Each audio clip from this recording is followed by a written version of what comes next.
It was in 1988. I was 5 or 6, something like that. I was 5 and 6. It was 1988. It was the beginning of the war in Somalia, and the war started in Somalia, in the northern region, and which is now called Somaliland. The people in the north. There's one particular majority clan in the north, which the government was fighting against. But anyway, the war me and my mother, obviously we suffered a lot in the war, and once we left the city after the war, I remember the direction, we fled north of the city. As we left towards north of the city, we came under heavy bombardment, heavy artillery bombardment. I clearly remember one day, it was raining. My mom, she went to a house, and then I was walking and she was holding my hand. And into the house, she went into this family and said, asked them for a sugar, for a bag of salt sugar. That sugar, Mom, she knotted the sugar to the back of a scarf. I think she put it somewhere, I can't remember. It was dangling by the side or something, I don't know. But then she put me on her back, because I was a pretty skinny boy. And then I went on her back. And it was raining very, very, very, very, very heavily. And then suddenly I swing my arm under my arm, my mom's right arm. And then suddenly I grabbed this bag. And when I grabbed it, because I was so hungry, and I think when it was raining, the bag of sugar suddenly became wet. I grabbed it, and then I started chewing it off. I ripped the sides, and then when it was raining, because it was wet, it was so sweet. I thought, it's nice and sweet. And when it's so sweet, and then suddenly, when we got back home, my mom said, "Gosh, where's the sugar?" And I said to her, "I ate it." What?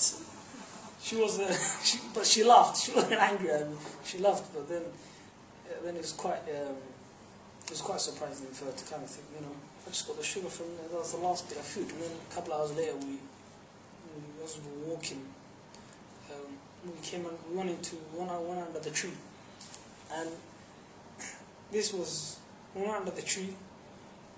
Me and my mom slept. As we slept, we had monkeys coming over the tree. Little monkeys, baboons. That's it, baboons. Baboons were flying over our heads and into the tree. And my mom was like, protecting me. She held me tight. And she said, "Don't move." And then the monkeys are looking at us. And then there's little monkeys. I'm thinking, what are they doing? And then I clearly remember, without a shadow, that one particular monkey, I don't know what direction he threw the stone from, but he threw it and poof, it hit me on my thigh. Ouch! I know, it was because it hurt. I don't know why he threw one idiot. But the monkeys, they wanted to, give us a hell of a beat. I don't know.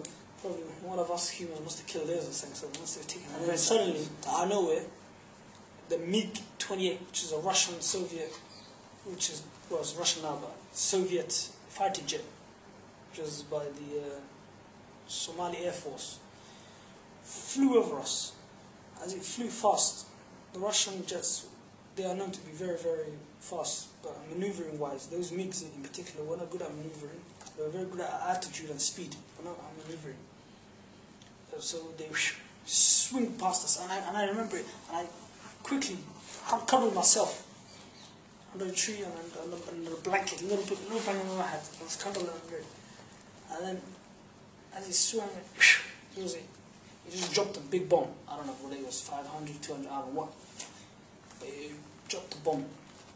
How many? I think it must have been at least 20 meters, 100 meters or something. No, more than that, so 100, about a mile or 2-3 miles away. But I could see the clouds. And the boy, that bomb was so heavy, the shrapnels, man. It flew as far as I could see.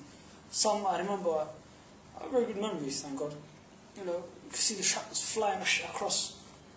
And one man was scared, she's like, the airplane might spot us. And I used to think the airplanes were like what? I used to think the airplanes, they were like people, they could see you. Because everybody used to say, oh, she can see us, she can see us, she can see us. People would credit that.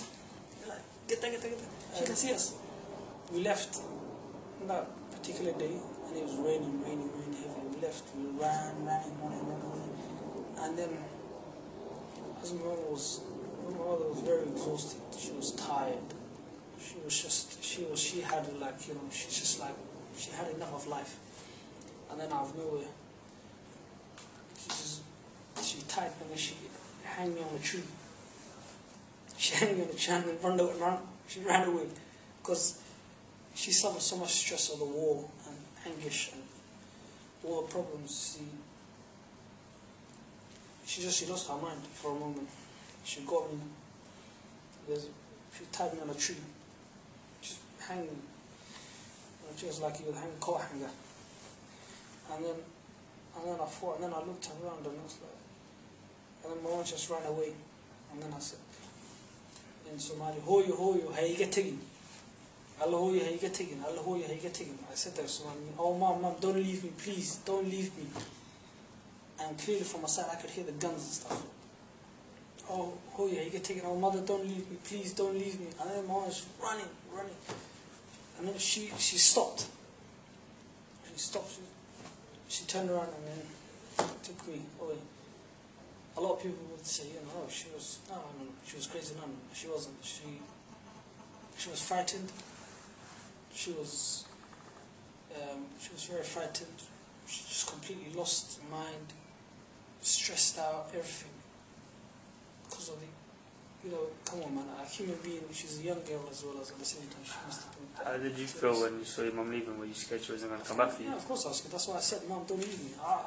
But did you think she was going to come back for you? Or you didn't think she was going to come back? I don't know what the hell she was going to do. I don't know. So she just walked out, she left. Hanging on the tree and then left.